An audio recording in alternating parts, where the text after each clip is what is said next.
Good morning. Monsoon ने हमें हिमालय पे नहीं जाने दिया तो हम अरावली पे आ गए और आए हैं अजबगढ़ भानगढ़ घूमने। तो ये हम आ रहे हैं भानगढ़ की तरफ। बहुत पहले आए थे, कुछ तो भी उसका हिस्टोरिकल सिग्निफिकेंस है उस का, बिल्डिंग का। अभी हमें हमने गाइड कर लिए हैं, ये बताएंगे क्या है। हाँ सर बताइए। जो आप ये भानगढ़ देख रहे हो, इसकी स्थापना आमेर के शासक भगवान दास जी द्वारा की गई थी। उनके नामकरण के पीछे इसका नाम भानगढ़ पड़ा है। ये उनके दो पुत्र थे। बड़े पुत्र का नाम मान सिंह था, जो अकबर के सेनापति थे। छोटे पुत्र माधो सिंह जी थे, जो अकबर के दीवान थे। बड़े पुत्र अकबर के दीवान जो सेनापति थे, उनको आमेर की जागीर मिलती है। और जो छोटे पुत्र होते हैं माधो सिंह जी, उनको ये भानगढ़ की जागीर मिलती है 19 गांवों के साथ। 1574 में उनका यहाँ पे राज तिलक होता है। 1574 से और 1720 तक उनकी 5 पीढ़ियों ने यहाँ पे लगातार शासन किया है। उसके बाद ये खंडर में तब्दील हो जाता है। ओके, चलो आगे चल के देखते हैं आगे क्या क्या है इसमें। ये जो सामने हवेली दिखाई दे रही है, ये नृत्यांगनाओं की हुआ करती थी, गणिकाओं की। जो गणिकाएँ अपने काम क्रियाओं में दक्ष होती थी, वो यहाँ पे प्रशिक्षण दिया करती थी। इनके जो कोठे बोलते हैं, रहने के रेजिडेंस होते हैं, वो 3 से 5 पार्टों में डिवाइड हैं।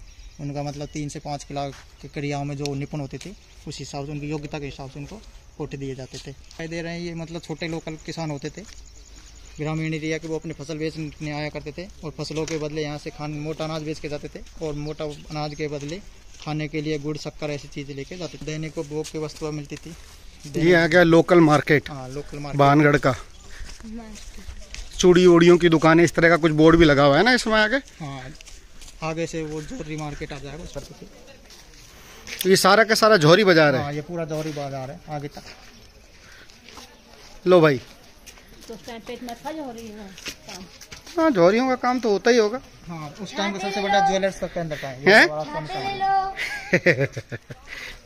जयपुर की स्थापना इसके बाद हुई। उसकी ऑथेंटिक स्टोरी बताएंगे आपको, और 2 किंवदंतियां हैं वो भी बताएंगे।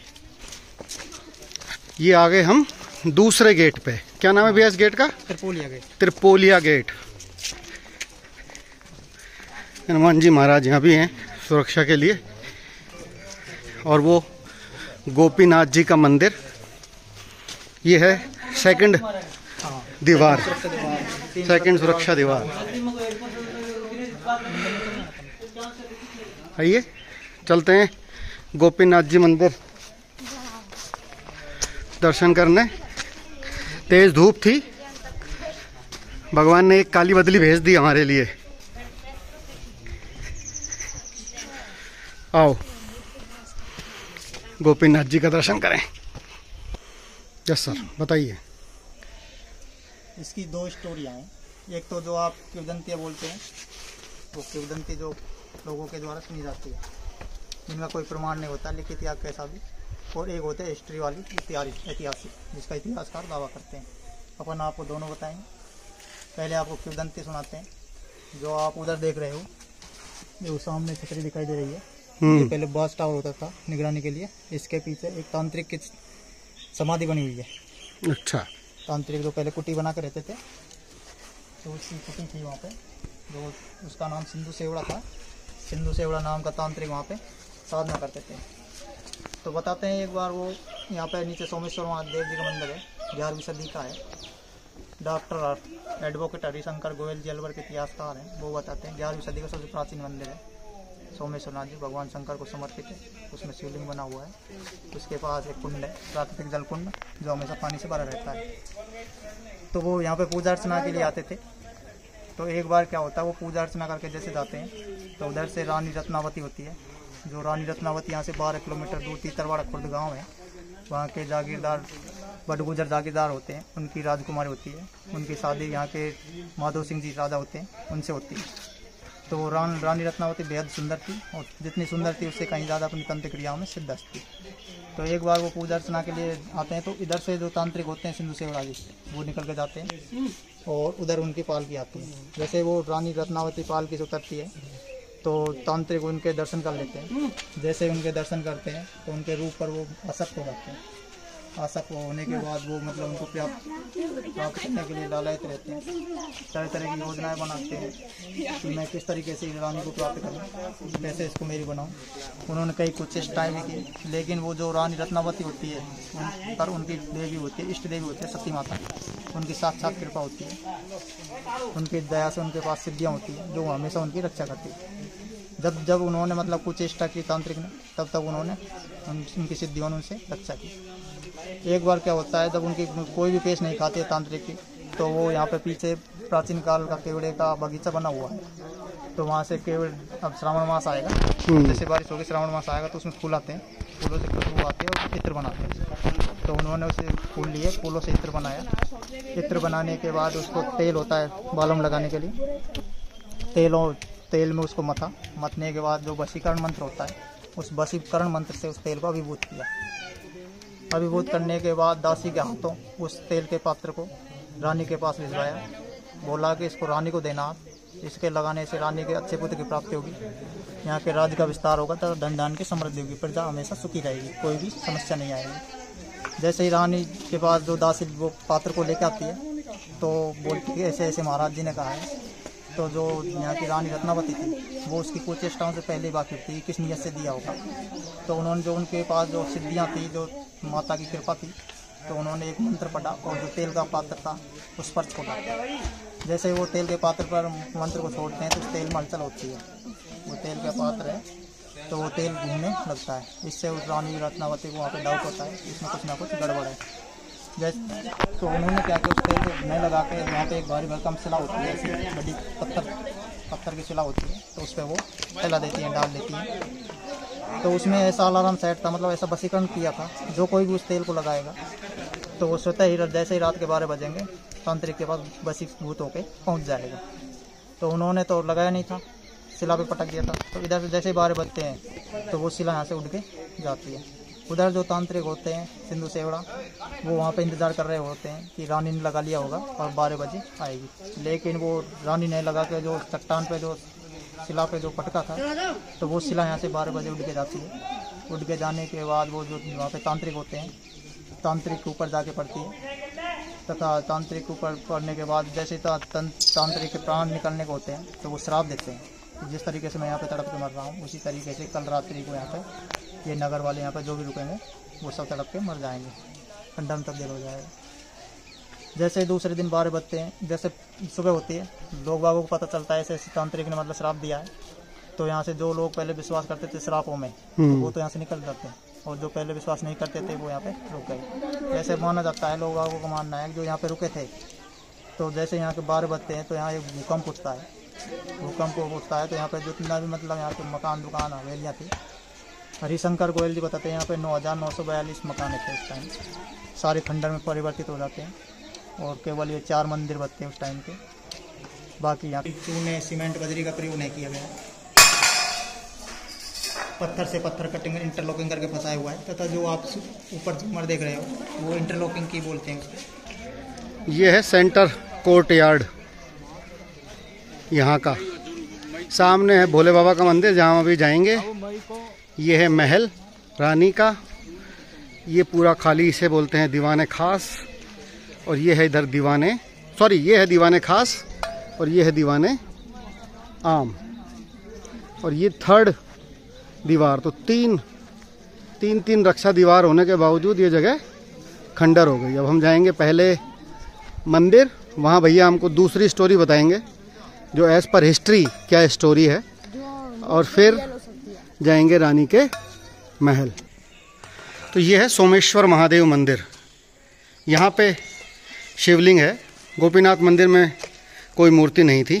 और अब भैया हमको दूसरी स्टोरी बताएंगे एज पर हिस्ट्री एक्सपर्ट्स, जो स्टोरी है ना, जो ऑफिशियल स्टोरी एक तरह से। हाँ, जो हमारे इतिहास का मानते हैं उसको बताएंगे। जो पहले की बताई थी उसका ना इतिहास का समर्थन करते हैं ना हम करते हैं। ठीक है, वो तो किंवदंती है, लोग बतानी पड़ती है, लोग बताते हैं उनको बतानी पड़ती है। ठीक है जी। जो ओरिजिनल हिस्ट्री जो बताते हैं यहाँ के रिसर्चर हैं अलवर जिले के, जिनके गूगल चाचा बोलते हैं, उनके एडवोकेट हरिशंकर गोयल, तो उनके इतिहास के अनुसार यहाँ पे जो स्थापना हुई थी आमेर के शासक भगवान दास जी द्वारा की गई थी भानगढ़ की स्थापना।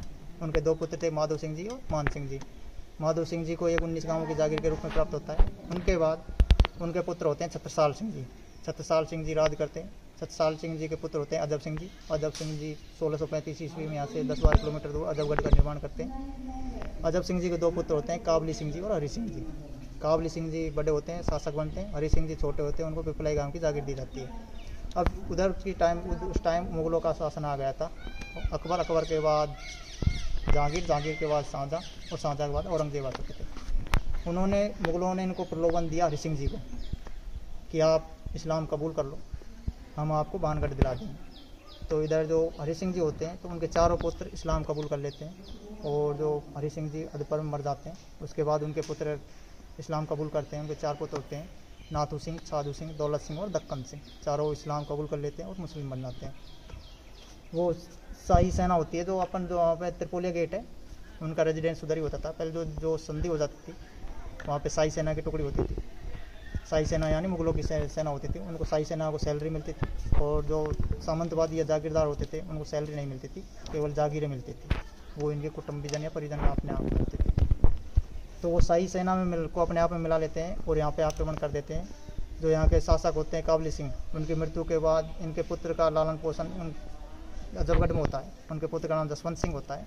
तो जसवंत सिंह को वो षड्यंत्रपूर्वक मार देते हैं, अजबगढ़ में ख़त्म कर देते हैं और यहाँ पे उनकी काबली सिंह की मृत्यु हो जाती है और यहाँ राज को अपने आप में लिया लेते हैं। इस बात से क्रोध होकर जो यहाँ के जागीरदार थे, सामंत थे, वो क्रोध हो जाते हैं। उधर अपन चलेंगे आमेर में, तो आमेर में भी 5 पीढ़ी आ चुकी थी। मान सिंह जी के बाद मिर्जा राजा जय सिंह जी, मिर्जा राजा जय सिंह जी के बाद राम सिंह जी होते हैं, राम सिंह जी के बाद बिशन सिंह जी होते हैं, बिशन सिंह जी के बाद सवाई जय सिंह जी आते हैं।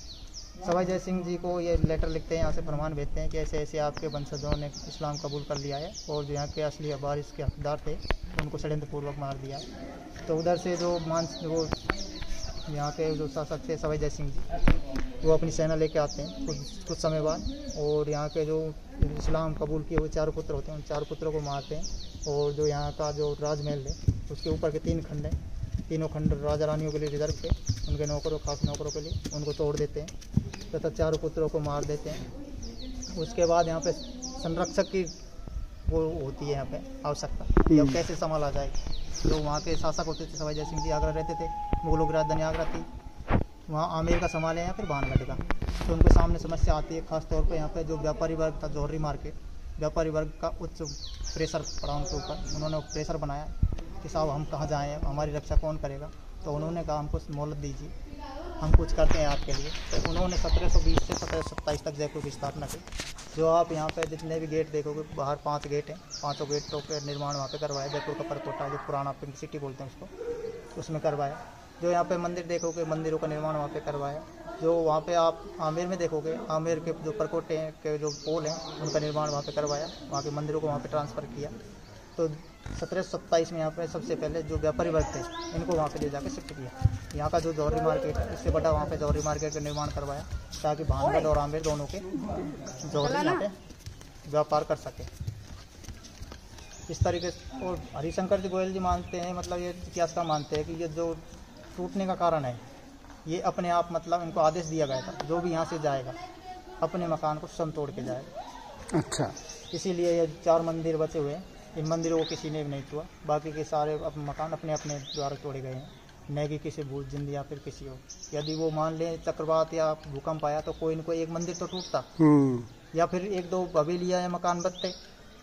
तो उन्होंने बताया कि किसी भी, मतलब या फिर सेना तोड़ के गई, ऐसा भी अनुमान लगाते सेना तोड़ते हैं। सेना किसी का मतलब कभी भी नहीं तोड़ती अपने राज्य पे। कोई भी कितना भी खतरनाक राजा हो गया हो, चाहे औरंगजेब हो, उन्होंने कभी भी अपनी प्रजा पर अत्याचार नहीं किया। जब दूसरी जगह जाते आक्रमण करते तो वहीं तोड़ते, वहाँ करते हैं। ये उनका छोटे भाई का ही गढ़ था। यहाँ पे किसी की हिम्मत नहीं हुई, किसी ने आक्रमण नहीं किया, ना ही मुगलों ने, ना ही उन्होंने। केवल यहाँ के जो असली जिंद होते हैं वो सवाई जय सिंह जी बनते हैं। सवाई जय सिंह जी आते हैं और सवाई जय सिंह जी इसको नष्ट करके जाते हैं और यहाँ से इसको शिफ्ट करके जयपुर की स्थापना। ये ऑफिशियल स्टोरी, ये ओरिजिनलिटी इसी का ही दावा करते हैं। ठीक है, समझा देते हैं। ये है रानी का महल, जिसका कह रहे हैं कि ऊपर की 3 मंजिलें जब उन्होंने था, पहले 7 मंजिल का था। अच्छा, अब वर्तमान में 3-4 मंजिल हैं। 3 मंजिलें खंडर हो चुकी ऊपर की, जहाँ पर राजा रानी रहते थे, रन्निवास बोलते थे उनको। जो नीचे के जो दिखाई दे रहे हैं ये 3 अंडरग्राउंड तहखाने बेसमेंट हैं। अच्छा, जो ऊपर का दिखाई दे रहा है उसको झरोके बोलते हैं। जो दीवान आम और दीवान खास की कार्रवाई देखने के लिए रानियों के लिए होते थे। इनमें दोनों साइड से ऊपर से सीढ़ियाँ उतरती हैं। इधर का जो पोर्शन है दीवान आम का नज़ारा देखने के लिए होता है और उधर का पोर्शन दीवान खास का नज़ारा देखने के लिए होता है। उधर दीवान खास है। तो ये जी है भानगढ़ और भानगढ़ की हिस्ट्री और हमारे गाइड जिन्होंने सारी हिस्ट्री बताई। राजपुरोहित जी की हवेली बनी हुई है, वो हवेली। हाँ, ये राजपुरोहित जी की हवेली है। हाँ, इसमें 2 मंदिर इधर की साइड और हैं। ओके, आप देखना चाहते हो दिखा सकता हूँ। बस इस वीडियो को ख़त्म करते हैं, फिर हम देखते हैं मंदिर यहाँ के। किसी को आना हो तो आ जाओ, बरसातों का मौसम परफेक्ट है अजबगढ़ भानगढ़ के लिए। वेदांश इधर आओ, पकड़ो, मैं तो आ जाऊँ। बिल्कुल आ जाओ। ऐसे पकड़ो।